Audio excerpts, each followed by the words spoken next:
Hi, hello and welcome to another video. So today I'm going to talk about the different types of consumer units, because I get asked questions, is my consumer unit okay? Should I change it?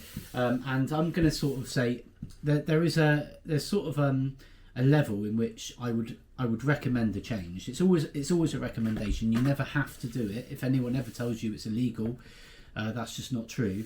But if you've got a circuit breaker that looks like this, or like this, made of ceramic, it's probably time for a change.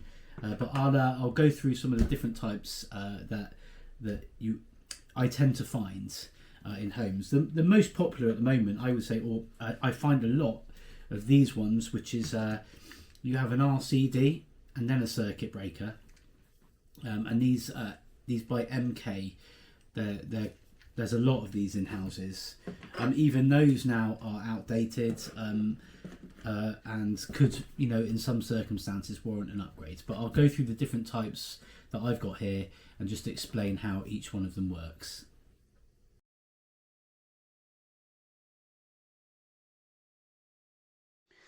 Okay, so if you have something that looks like this, then it would always then I would definitely recommend a consumer unit change.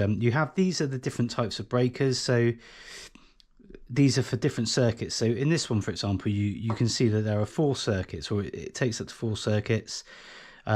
This is the load side, or the incoming supply side, and this is the load side, sorry.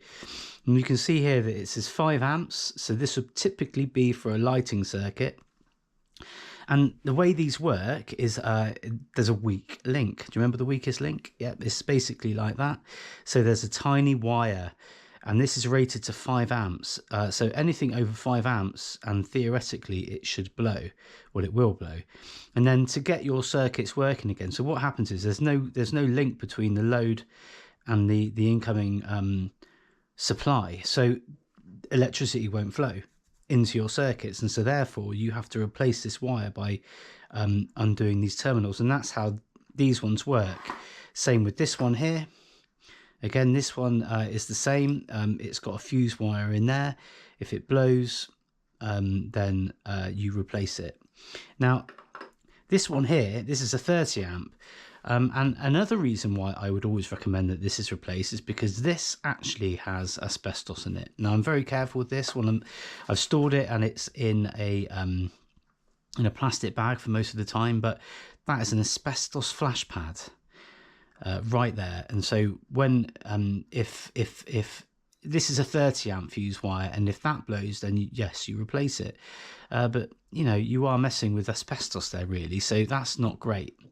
That's the first type of consumer unit. It's made of ceramics. It's quite nicely made, really. And then again, that's one of the circuit breakers from that. And these ones here, they have a safety device or a safety mechanism. In fact, these can only go in the white. You've got the white dots, which means 5 amp. This blue one here, which is a 15 amp fuse, this will not fit in there. So it's just a safety feature. But any of these are very old now, and typically installed in the 60s and 70s, and they just don't offer the kind of protection that you need or want these days.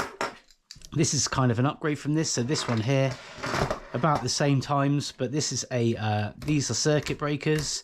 This here is the buzz bar, where the load comes in here, and then the live goes along here, and this is live, and then it supplies each circuit with power. And you can see that you've got a 15 amp. These were sockets. This is a lighting circuit, 5 amps, and again, typically these will blow. So if there's an overload, it just flicks off. And the same with this one. So this is 20 amps. That would probably be a lone socket, or maybe a boiler or something like that. But yeah, again, it will just blow. This is the main switch. Oh, very tight. But yeah, so this is, again, I mean, this is a consumer unit, and they've not really changed very much. This is the earth bar, so all of the earths are connected to this, and this is where if there is a fault, it comes into the earth bar and then down to ground. This is a neutral bar here. and then you've got the live and the neutral, and then this each here, then every circuit is fed via the individual circuit, but the power is fed at the bottom along the buzz bar. So that's that one. And then a lot of houses actually have these at the moment. So this is typical. This is a vastly improved over this and this, because this also, these circuits, so you'll have them lined up like this, and you'll have this is called an RCD, and it detects tiny faults within appliances mainly. And if say you've got a leak outside or there's a bit of damp, generally speaking the RCD will blow.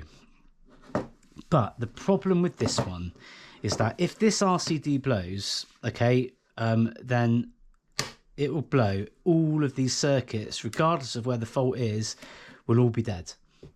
So that's the downside to that. But it is good that it has an RCD. Now, an example of an RCD, I was at a property not so long ago where a cooker just blew a hole through a saucepan, and that means that the cooker that this lady was using was generally it was breaking down until it got to a point where no, can't deal with it anymore, and it just blew.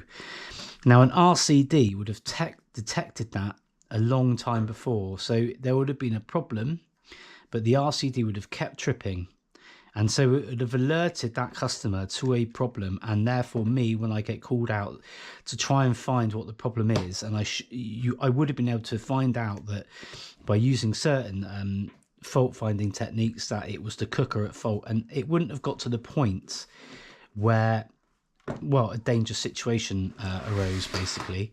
And then this is now basically this is an RCD and a circuit breaker in one. So you've got the RCD and the circuit breaker, and this is over each and every circuit.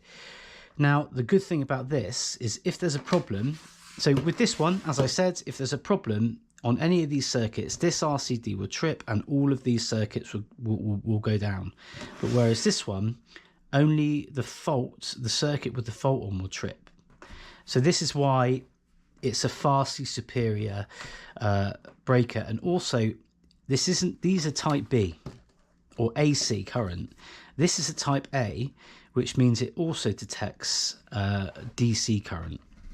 And so the DC current is, now we're using mobile phones, we've got electric car chargers, there is a lot more DC current in our homes. So this offers that additional protection as well. So yeah, this is what I would always upgrade to, is an RCBO, which is a RCD and a circuit breaker in one.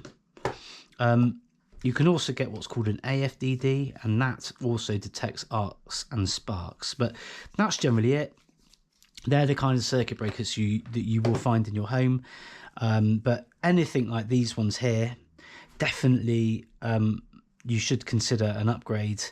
If you've got these, you know, these are good, and less. I'd still recommend an upgrade because these are vastly superior, but this isn't so bad. As long as the RCD is functional and all of those test out good, then this is you're protected well with this. But this type of these types of units, these are kind of obsolete now, and yeah, recommended a change.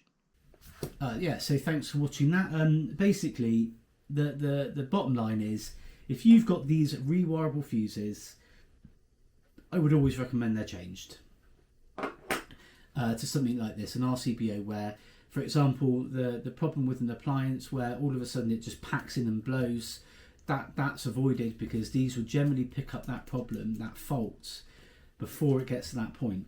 So yeah, if you've got any questions or anything like that, please leave them in the comments, or just email me. I'm more than happy to help you with those, any questions, or I'm happy to come around and take a quick look and see, and I can give you any advice, you know, free of charge. I'm happy to help.